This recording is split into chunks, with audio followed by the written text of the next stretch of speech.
8절까지입니다.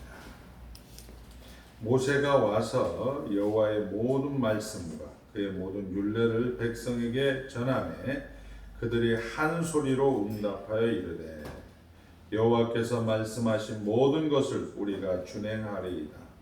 모세가 여호와의 모든 말씀을 기록하고 이른 아침에 일어나 산 아래에 제단을 쌓고 이스라엘 12지파대로 12기둥을 세우고 이스라엘 자손이 청년들을 보내어 여호와께 서로 번제와 화목제로 드리게 하고 모세가 피를 가지고 반은 여러 양푼에 담고 반은 제단에 뿌리고 언약서를 가져다가 백성에게 낭독하여 듣게 하니 그들이 이르되 여호와의 모든 말씀을 우리가 준행하리이다. 모세가 그 피를 가지고 백성에게 뿌리며 이르되 이는 여호와께서 이 모든 말씀에 대하여 너희와 세우신 언약의 피니라. 아멘. 하나님만 주인이십니다. 네. 이기셨습니다. 네. 우리가 죄와 사망의 권세를 이기셨습니다. 네, 오늘 우리가 이제 읽은 말씀은 시내산 언약입니다. 시내산 언약. 네, 그 전에 우리가 십계명을 배우고 그리고 이제 제단에 관한 법 한번 따라합니다. 참된 믿음, 우상 숭배. 네, 참된 믿음이 반대가 되면 우상 숭배가 되는 것이고, 그리고 사회법을 가지고 창조질서 그리고 구석구석 한번 따라가. 창조질서, 구석구석. 네, 창조질서를 여러분들은 세상 창조의 세계 가운데서 구석구석 여러분이 그 창조 질서를 회복하는 일들을 하게 되어집니다. 그리고 이제 절기에 관한 법을 가지고 우리가 감격하고 안식, 감격 안식 따라합니다. 감격 안식. 네, 이 감격을, 이 안식을 우리는 이웃에게 그리고 확대해서 짐승에게, 이웃 짐승에게 우리는 확인을 하게 되어집니다. 그리고 오늘은 우리가 이제 이 언약과 관계에서 국가와 인격 한번 따라합니다. 국가 인격. 네, 그리고 소명부름. 네, 소명부름으로 여러분들에게 말씀을 전할까 합니다. 네, 제가 이제 오늘까지 출애굽기 10계명 이후에 4챕터를 가지고 우리 이제 우목사님도 그렇고 장로님들도 그렇고 사자성어로, 상당히 사자성어가 암송하기가 쉬운 것 같아요. 제단에 관한 법은 참된 믿음, 우상 숭배가 된다. 사회법을 가지고 하나님은 창조 질서를 구석구석에 이야기한다. 절기에 관한 법을 가지고 감격 안식과 그리고 이웃과 짐승에게까지 확대한다.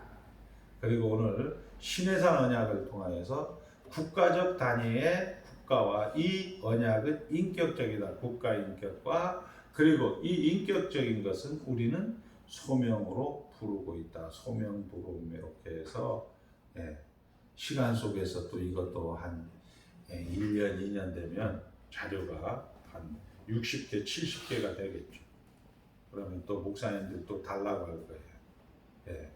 여러분들이 이런 부분에 대해서 성경을 우리가 잘 확인하고 그 확인된 성경을 가지고 여러분들이 정확하게 현장을 해석하고 적용할 수 있도록 우리가 하나님 앞에 은혜를 날마다 간구해야 되겠습니다. 현장을 해석하는 우리 성경이 되지 못하면 제가 늘 이제 일주일에 한 3번 정도는 이쪽 가평 쪽으로 가게 되는데요. 대개의 경우 이 세터 삼거리에 가보면 참 남자들은 정장, 여자들도 정장을 입고 이 여호와 증인들이 거기에서 하루 종일 서 있는 것을 한 6-7분 정도가 이렇게 서 있는 걸 보면서 한번 제가 목사님들에게 질문했어요. 저분들은 왜 저렇게 서 있을까? 결국 뭐예요? 성경을 현장에서 해석해내지 못하기 때문에 그런 거예요. 그분들도 성경을 가지고 이야기하는 거죠. 그러니까 결국 이 성경이 어떤 것이 기준이 되느냐, 네. 신앙과 생활의 유일한 기준은 성경이 되는데, 그리고 웨스트민스터 신앙 고백서가 제2의 신앙과 생활의 기준이라는 것을 딱 놓치고 나게 된다면, 우리는 좌판이 우판이 상당히 인생이 피곤한 걸 제가 이렇게 보면 참 인생이 피곤하겠구나. 성경을 모르면. 그분들도 이제 정장을 입고 열심히 하고 있는데 그 열심히 하고 있는 거에 대해서 이게 객관적으로 뭐 사람의 그런 동의를 구하는 건 아니지만 성경을 저렇게 해석할 수도 있겠구나 라는 생각을 해보게 됩니다. 많고 적은 것이 문제가 아니고 크고 작은 것이 문제가 아니고 정말 성경을 모르게 되어지면 하나님의 성전에 앉아 자기를 보여 하나님이다라고 이야기할 수가 있겠구나라는 생각을 요즘 많이 해보게 되어집니다. 그런 부분에 대해서 참 우리가 생각하는 바가 많이 있는 거죠. 자, 하나님께서 이스라엘 백성에게 율법을 우리가 아는 대로 주셨습니다. 그리고 이제 이 하나님께서 주신 이 율법을 근거로 하여 이스라엘 백성들과 언약, 계약을 맺는 그런 장면입니다. 시내산 언약이라고 불리는 그런 것이죠. 그러니까 일명 시내산 언약, 우리 24장. 그리고 25장에서는 우리가 잘 아는 대로 이제 성막에 대해서 나오게 되어집니다. 그리고 30장까지가 성막이고 31장, 2장, 3장이 우리가 금송아지 사건이 기록된 다음에 그리고 34장서부터 또 40장까지가 성막에 관한 부분입니다.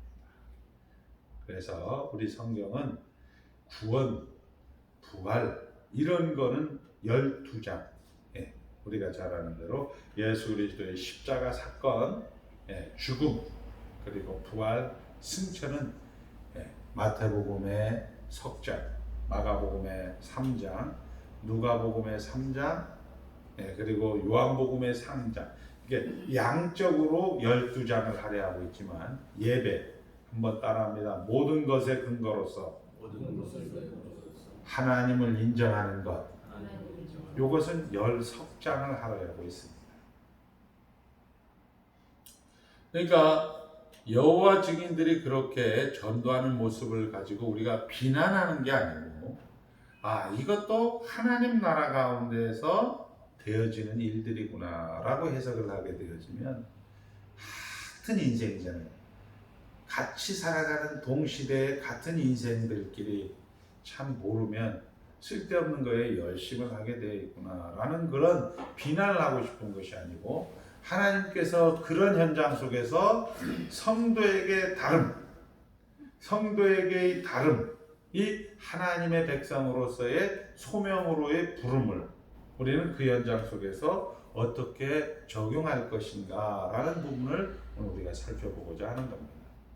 우리 웨스트민스터 신앙 고백서는 7째 챕터의 언약, 하나님의 언약이라는 부분을 할애를 하게 되어집니다. 우리가 잘 아는 대로 성경, 두 번째 하나님, 그리고 영원하신 작정, 그 다음에 창조, 섭리, 그리고 인간의 타락, 죄, 벌 이런 것들 이야기하고 난 다음에 하나님의 언약이 7번째 나오고 8번째가 중보자, 그리고 9번째가 자유의지가 나온 다음에 성령 하나님에 관한 지식으로 10장서부터 나오게 되는 거죠. 그러니까 우리가 그 내용을 아는 것도 중요하지만 이게 왜 하나님의 언약, 이 예수 그리스도 중보자 앞에 언약이 나왔을까? 한번 따라합니다. 우리가 언약이라는 것을 여러분들 이미 다 책에 있는 거 제가 얘기하는 거예요. 하나님과 우리는 간격이 크다. 따라합니다. 창조주와 피조물은 간격이 크다. 예. 그리고 아무리 이성적인 사람이라 할지라도 우리는 순종할 의무만 있다. 순종할 의무만 있다. 그리고 우리의 순종이 여부에 관계없이 하나님의 하나님 되심을 더하거나 보태지 못한다. 즉 우리가 간구했다가 축복받는 것도 아니고 우리가 간구하지 않았다가 저주하는 것도 아니다. 축복과 상급은 우리의 순종 여부에 상관없다. 이렇게 얘기합니다. 그리고 세 번째 우리가 얘기하는 오직 하나님 편에서 자원하여서 낮아지는 방법을 우리는 언약이다라고 이야기합니다. 행위 언약, 은혜 언약 이렇게. 그러니까 여러분들이나 저나 이런 기본적인 이 틀, 하나님과 인간 사이에는 간격이 크다. 그리고 우리는 순종할 의무만 있다. 아무리 우리의 순종 여부와 상관없이 하나님의 하나님 되심은 더하거나 보탤 수 없다. 이게 이제 중요한 거예요. 우리가 교회 가운데서 내가 열심히 전도하면 우리 다음 자식은 복을 받을 거지. 그 열심 때문에 복을 받는 것이 아니라 하나님 나라에 대한 그 안식과 감격을 이제 그 동일선상에서 동시대에 살아가는 자식들이 보고 본다는 것은 하나님의 은혜를 받는다는 거예요. 그런 의미에서 복을 받는 것이지 그 열심 자체에 대해서 복을 받는 것이 아니다. 오직 하나님 편에서 자원적으로 낮아지시는 방법으로 우리는 이것을 언약이다라고 이야기하는 겁니다. 그러니까 이 부분은 여러분들이 기억을 하셔야 돼요. 자, 이스라엘의 지금 12지파 우리의 세우신 기둥 그리고 하나님의 제단, 그러니까 여기에 12기둥과 이스라엘 백성의 12기둥과 하나님의 제단 사이에 피를 뿌리는 겁니다. 우리가 잘 아는 창세기 17장의 아브라함의 언약에서도 그렇죠. 이 피를 뿌린다는 것은 이 약속을 깨면 피를 보게 될 것이다 라고 이야기합니다. 우리가 잘 아는 대로 예수 그리스도께서 이 약속을 깬 우리 인간들을 향해서 예수 그리스도의 피를 보게 만든 거란 말이에요. 이게 예수 그리스도의 십자가 사건이, 피의 사건이 우리의 죄사함과 영생을 약속하였습니다 라고 이야기하는 것과 똑같은 거예요. 자, 그래서 국가와 인격, 예전에는 노아 언약, 무지개 언약이라고 하죠. 무지개 언약. 나시는 너희들이 어려서부터 약하다. 태어나면서부터 어머니 뱃속에서 너희들은 죄인으로 태어나니까 내가 이제부터는 물로 심판하지 않고 너희들에게 사는 날 동안 파종하고 거두는 해와 달의 사계절의 그런 것들을 주겠다라고 이야기하는 무지개 언약. 그리고 아브라함, 내 자손, 내 씨에서 하나님의 백성을 구원할 민족이 되겠다라고 하는 아브라함의 언약. 이런 것들은 다 개인적인 차원에서 하나님과 개인적인 차원에서 언약이라면, 자, 언약이라는 거 기억합니다. 한번 따라합니다. 하나님 편에서 자원하여 낮아지는 방법. 이거 기억하셔야 돼요. 그러면 현장을 해석할 때 여러분들이 하나님이 그렇게 하시면 우리는 하나님을 닮아가는 것을 우리는 소명이라고 하는 거예요. 그래서 이제 개인적인 차원에서 언약이었다면 이제 이스라엘이라는 민족, 이스라엘이라는 나라 차원에서 이 신의 산 언약은 비로소 나라 차원에서 언약을 맺게 되는 겁니다. 하나님 나라 안에 있다라는 얘기죠. 자, 그래서 우리가 언약의 내용은 율법입니다. 율법이라는 것은 결국 율법의 내용은 하나님의 누구신가, 하나님의 어떠하심. 자, 한번 따라합니다. 율법의 내용은 하나님의 내용은 하나님이 누구신가, 언약의 내용은 하나님이 누구신가? 그걸 뭐라고 해요? 언약의 내용 우리 크게 한번 시작. 나는 아니 그 다음 나오셔야지. 나는 너희 하나님이 되고 너는 내 백성이 되리라. 이렇게 되는 거예요. 이것이 언약의 내용인 거예요. 아, 하나님이 누구신가를 이제 딱 정리를 하는 것이 결국 나는 너희 하나님이 되고 너는 내 백성이 되리라. 이렇게 이야기를 하는 겁니다. 이런 것들을 여러분들이 기억을 하죠. 그러니까 율법 뭐뭐 하라. 우리 집사님 주일날 예배당에 나오세요. 헌금하세요. 기도하세요.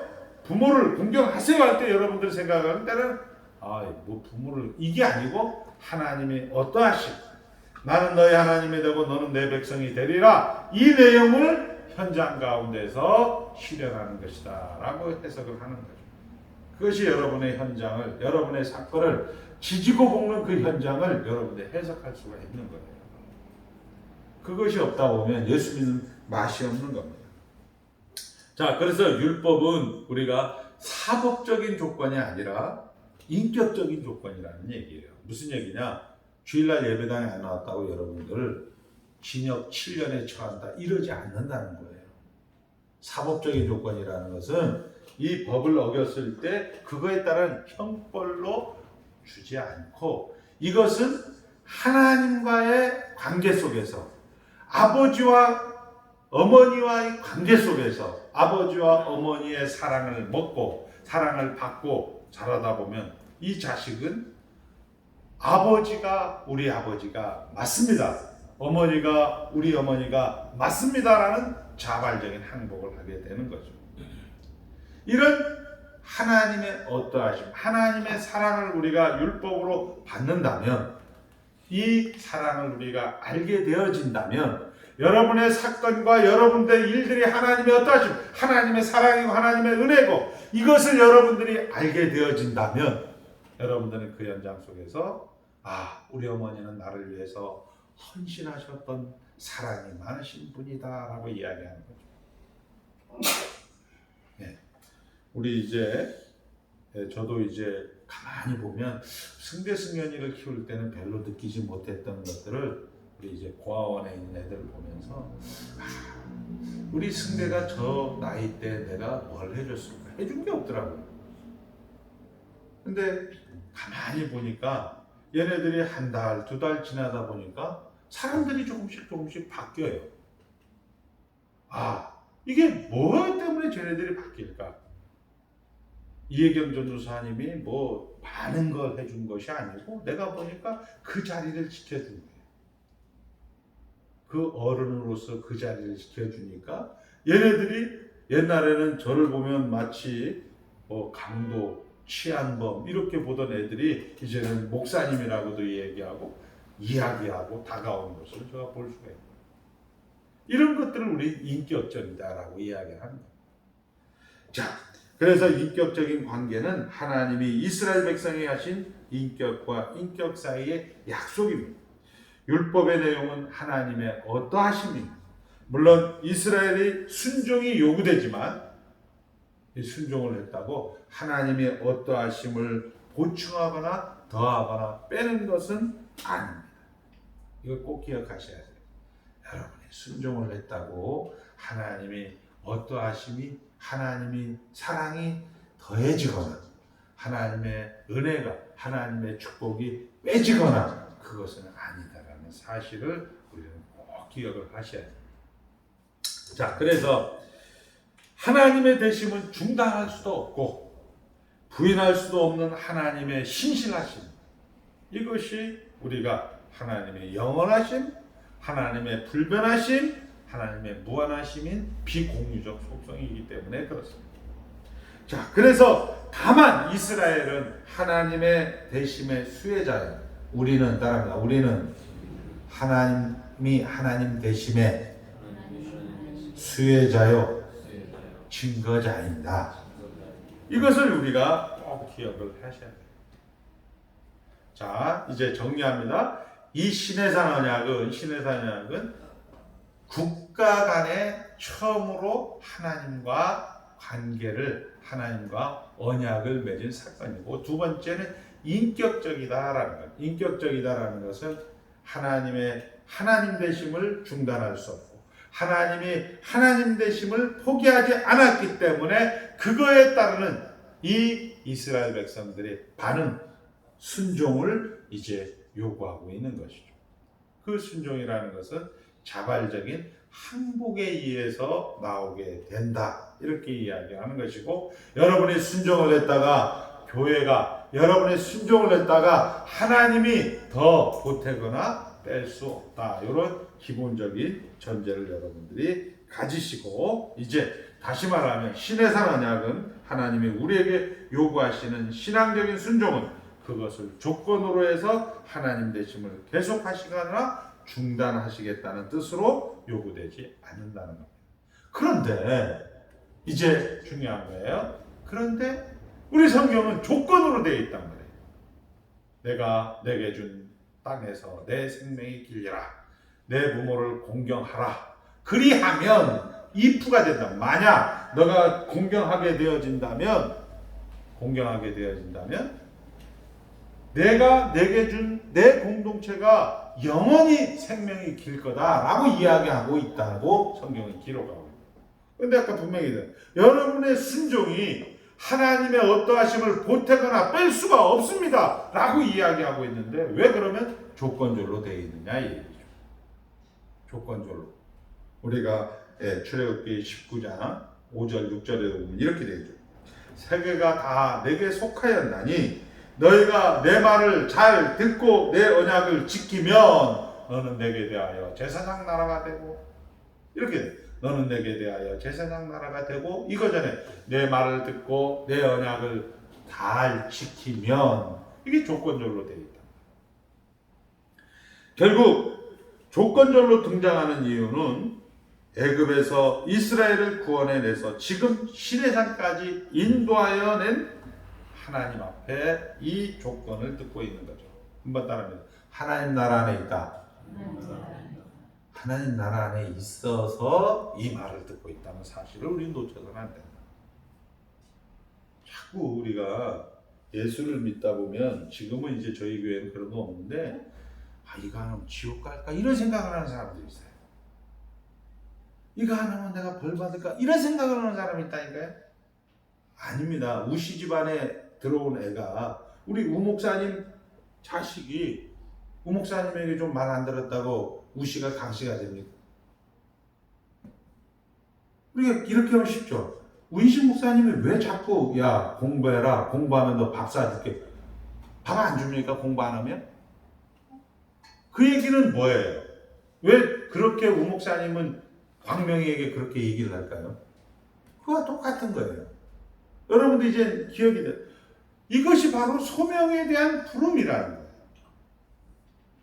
우리 김혜영 장로님이 딸들이 김혜영 장로님 자식이기 때문에 야 나가서 조심하게 다녀, 조심하게 다니면 너 앞으로 좋은 집 사줄게, 이렇게 얘기한다면, 김혜영 장로님이 조심하지 않으면 그 딸이 조심하면 집 안 사줍니까? 집을 사주는데 그 얘기를 부모 입장에서 왜 하냐 이거죠.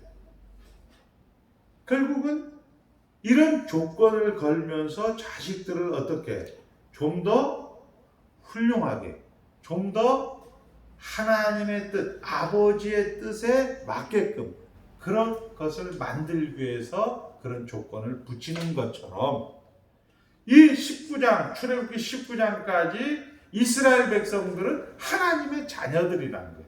그 하나님 나라 안에 있는 자녀들에게 하나님은 내 말을 잘 듣고 내 언약을 지키면 너는 내게 대하여 제사장 나라가 된다, 이렇게 얘기하고 있는 거죠.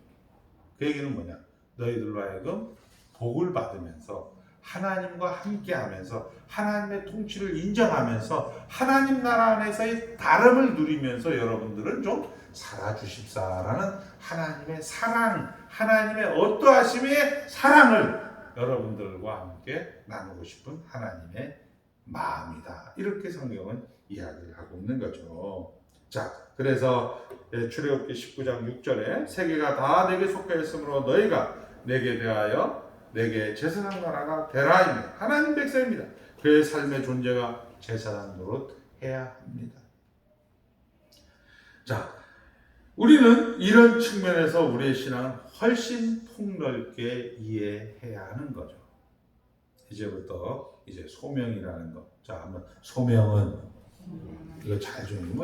보니까 지금도 이런 얘기를 이제 우리 다음 세대는 이 얘기 또 안 듣고 예수를 잘 안 믿는데 소명은 하나님 나라 안에 있다. 이사야의 소명은 뭐예요? 이사야의 소명은 하나님 나라 안에 있다. 그래서 사명은 뭐예요? 사명. 장로로서의 사명, 목사로서의 사명, 선교사로서의 사명. 이거를 성경적으로 보지 않고 우리 인간적으로 자꾸 얘기하니까 이렇게 일이라든지 무슨 결과물이라든지 이런 과정을 우리는 사명이다라고 얘기하는데, 사명은 따라합니다. 사명은 모든 사람은 죽었습니다. 이 얘기가 사명인 거예요. 하나님이 지금 일을 하고 하나님이 지금 다스리고 있습니다. 이 얘기를 여러분들이 이야기하는 게 장로님 할 때 하나님이 지금 일을 하고 있다 이렇게 생각을 해야 됩니다. 아무 노동도 하지 말고 하나님이 주인으로서 하나님이 여러분을 책임지고 있다 이렇게 이야기를 합니다.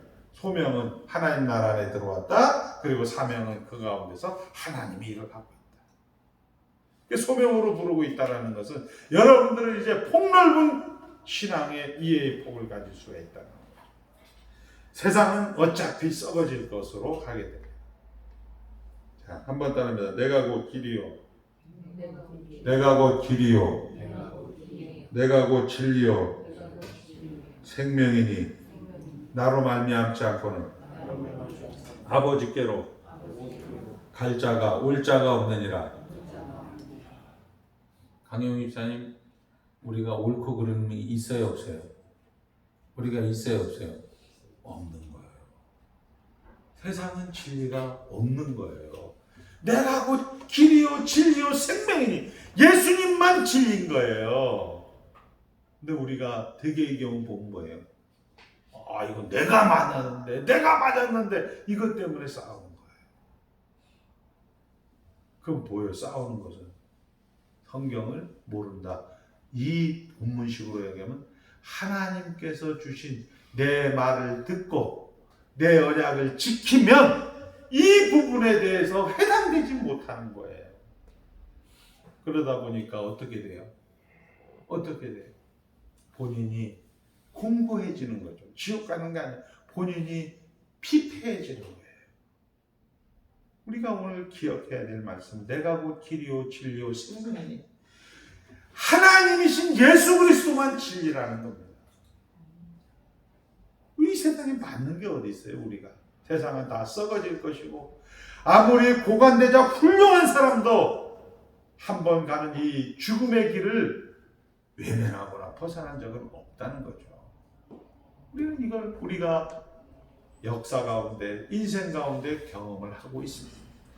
이 썩어질 것으로 내용과 원리와 방법이지만 성도는 달리 소명으로서 하나님 나라 안에 있다. 나만 길이요, 나만 진리요, 나만 생명이다라는 것으로 여러분들이 그 현장을 해석하고 그 현장을 적용할 때 현장을 해석하는 성경이 되는 거예요. 이것을 여러분들에게 보여주는 것이죠. 광화문 집회, 무슨 촛불 집회, 우리는 여기에 왜 그 틀 안에, 그 프레임 안에 우리가 들어가느냐 이 얘기입니다. 이 프레임 전쟁에 우리가 들어가서 너가 맞다, 너가 틀리다 이런 식의 이야기를 우리는 하게 될 수밖에 없는 연약한 존재인데, 오늘 우리 하나님께서는 주의 말씀을 선포할 때 이스라엘 백성들은 아멘으로 순종하겠나이다라고 하는 이 신해산 언약을 받은 우리의 백성들이고 우리들인데, 왜 이 프레임에 이 가짜에 우리가 들어가서 오르니 그러니 우리가 떠들어대는 우리의 연약함이 있는 거죠. 자, 성도는 달리 생명과 길과 진리로 부름을 받고 그래서 의와 거룩으로 부름을 받은 자들이 다름과 구별로서 이 세상 앞에 우리의 존재와 삶이 하나님 앞에 쓰여야만 되는 책임이 있는 것입니다.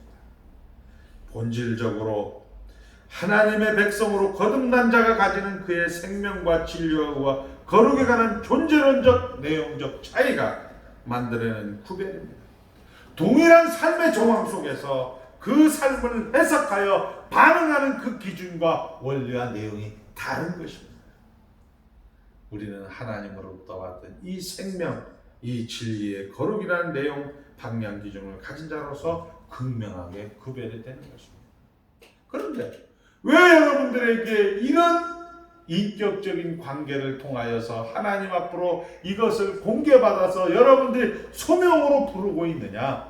왜 이것을 조건절로 쓰고 있느냐? 소돔과 고모라의 의인 10명이 만약에 없었더라면 하나님은 거기에 관심을 갖지 않기 때문에 그런 것입니다. 소돔과 고모라에 10명이 없었다면 그것은 최소한 수종드는 자가 없기 때문에 그것은 시체요 무덤이고 그것은 무덤 위에 불과한 것입니다. 하나님의 통치가 여러분들을 위해서 실현되고 하나님의 통치가 시행되는 손길로서 10명이며 의인이 어느 공동체에 있다면 하나님은 그를 통하여 그 공동체와 그 시대와 은혜를 베푸시며 기적을 이루실 것입니다. 자, 이 신의 산 언약, 우리가 하나님 나라 안에 있다. 이 내용을 가지고 여러분들이 맞닥뜨리는 현장은 가루 서말의 현장입니다. 가루 서말 속에 감춰진 누룩인 것입니다.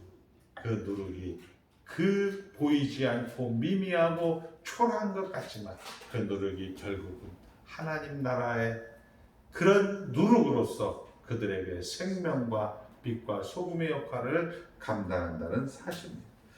그렇게 하나님 나라는 임하고 그렇게 여러분들은 활동을 하는 것입니다. 자기가 있는 곳, 자기가 속한 곳이야말로 하나님이 일하시는 시대이고 하나님의 은혜를 베푸시는 과정과 방법이라는 사실입니다. 어려움 속에 있으면 여러분은 어려운 그 현장에 하나님을 불러들이는 것입니다. 거꾸로 되는 거죠. 우리는 어려움이 있으면 하나님 이거 해결해 주시옵소서라고 이야기하는 것은 한번 따라합니다. 참된 믿음, 우상 숭배. 기억나시죠? 제단에 관한 법인 거예요.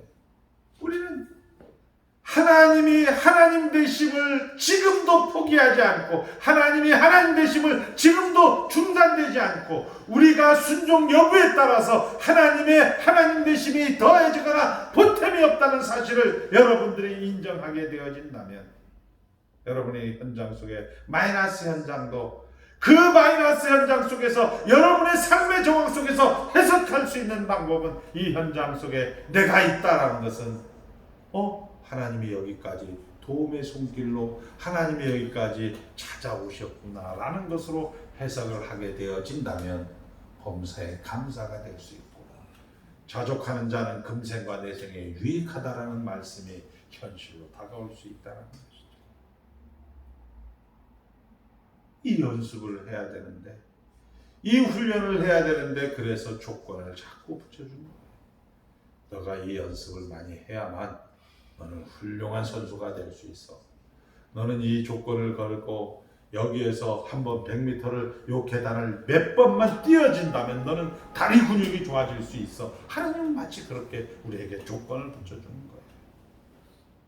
근데 우리는 이거는 뭐야? 조건도 뭔 조건인지도 모르고 왜 뛰어야 되는데 귀찮게 하나님 종교라는 그런 본성을 가지고 이 현장을 하나님이 다스리는 이 현장을 내가 지휘인되고 내가 지배하는 그 현장으로 만들고 싶어서 하나님 고쳐 주시옵소서.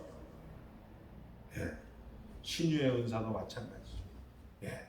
우리가 안진뱅이가 고침을 받고 그리고 병든 자가 고침을 받고 가난한 자가 부자가 되고 가만히 제가 묵상하려 봅니다. 물론 이것도 하나님이 하시는 일들이죠. 근데 그런 교회는 성도들이 많이 보이더라고요.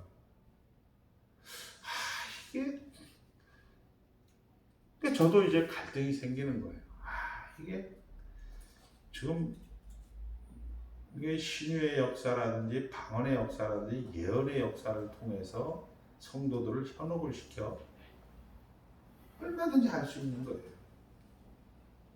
근데 성경에 가만히 보면 죄의 문제를 해결했다는 거죠. 예수 그리스도의 십자가 사건은 죄사함을 얻었다고 하는 거지, 예수 그리스도의 십자가 사건은 병을 고쳤다라는 얘기가 죄사함을 얻었다는 얘기가 아닙니다. 하나님 나라 안에 들어왔다는 얘기가 아닙니다. 근데 이것을 단편적으로 딱 해석을 해갖고 성도들은 또 말초적인 그런 거에 딱 감각에 그 보이는 현장, 기복적인 거에 이 보이는 세계가 전부가 되어서 그런 현장이 제일 힘들다. 우리가 말하는 여호와 증인이라든지 이런 건 큰 도전이 안 돼요. 사실은 큰 우리에게 시험거리가 안 돼요. 근데 성도들 막상 나 현장 저 역시도 여기 아프서 하나님 치료해 주시옵소서 나오면 하나님이 있는 것 같아요. 뭐가 있다고요? 나라적 차원에서 하나님과 언약을 맺었다라는 것을 우리는 까마득게 놓쳐버린다는 거예요. 인격적인 차원에서 하나님과 언약을 맺었다는 게 까마득게 놓쳐버린다는 거예요. 우리는 이렇게 살고 있다는 거죠. 죽음을 보면 아이고 안 됐다. 산자의 하나님은 온데간데 없고 아이고 안 됐다. 아이고 참 나 뜨겁다. 아이고 참 아이고 안 됐다. 참 안타깝다. 우리 이렇게 가버린단 말이에요. 국가적 차원에서 하나님과의 언약, 인격적 차원에서의 하나님과의 언약, 그 여러분의 현장을 소명으로 부르고 있다. 하나님 나라 안에 있다. 하나님 나라 안에 있다. 하나님 나라 안에 있다. 이걸로 여러분들의 해석을 해내지 못한다면 눈에 보이는 잠깐 감각적인 거, 잠깐 보이는 거, 야, 저 교회는 가면 목사님이 능력이 있어서 신유의 은사가 있어서 방언으로 때려 기도해서 이렇게 하는 것에 금방 마음이 쏠리게 되어진다는 사실. 고민이 많은 거예요, 사실. 저도 중국 땅에서 베이징에서 설교를 하고 학교에서 강의하다가 주 중에 이제 저 우한으로 갔습니다. 중국 사람들이 얼마나 뜨겁던지 기도하면 병이 나았다는 거예요. 내가 보기에는 뭐 한국에서 하는 기도나 똑같은 기도는 병이 나았다는 거예요. 그리고 줄을 서는 그 모습을 보면서 정말 이게 그런 분위기 속에서는 그렇게 돼야 되는 거예요. 우리는 예수 그리스도의 십자가 사건이 우리에게 죄사함과 영원한 생명을 약속하였습니다라는 이 큰 틀에서 이것들을 해석해내지 못한다면 목사님 그래도 병 나은 것도 죄사함 받은 거 맞습니다. 맞는데 그 사람이 영원히 사는 건 아니잖아요. 이 안에서. 아니 하나님 나라에서는 영원히 사는 거지만 세상 나라에서는 영원히 사는 거 아니죠. 그래도 목사님 내가 이거 한 70, 80밖에 못 사는 인생인데도 기도받아서 한번 병 낫고 싶어요. 이렇게 얘기하는 성도들을 볼 때마다 정말 우리가 가진 문제는 모든 죄의 문제, 모든 문제가 다 하나님 나라 안에 있다라는 것으로 다 해결이 되었는데 여전히 우리에게 언약을 주고 있는데 우리는 여전히 이런 지역적인 거에 우리가 마음을 빼앗기고 성도의 그런 순종의 여부를 이 지역적인 거에 다 내려놓고 교회 다니면 뭐 하겠노? 아이고 뭐 잘 되지도 않는데 내가 교회를 왜 다녀? 이렇게 해서 다 외면하고 돌아가는 그런 성도들 우리가 만날 때마다 그러나 성경은 이렇게 우리가 어느 곳에 있든지 우리는 왕 같은 제자. 한번 따라합니다. 어느 곳에 있든지 왕 같은 제자자입니다. 아멘입니다. 어느 환경에 있든지 병이 들었든지 우리가 돈이 없든지 우리가 밥을 못 먹든지 우리는 왕 같은 제자자입니다. 누가 뭐라고 해도 여러분은 하나님의 자녀들. 그럼에도 불구하고 괜히 우리는 우주하게 되고, 괜히 우리는 그냥 쫄리고, 괜히 내가 낮아지고 소외되고. 왜? 눈에 보이는 현장, 지금 이 보이는 현장 속에서 하나님의 하나님 되심이 영원하고 중단되지 않는다고 해서 우리가 국가적 인격적 차원에서 언약을 가졌음에도 불구하고 자꾸 눈에 보이는 것으로 여러분들이 그 현장 속에서 그것을 왕같은 제사장이라는 것으로 확인을 받으려고 하니까 성경은 문제가 안 되었고, 여러분의 현장과 여러분의 눈에 보이는 것이 기준이 되다 보니까 신앙은 힘을 잃고 마는 것입니다. 신약 성경에 우리는 그렇게 이름 부르고 있습니다. 여러분들이 만족한 감사한 인생을 살 것을 제가 약속드릴 수 있습니다.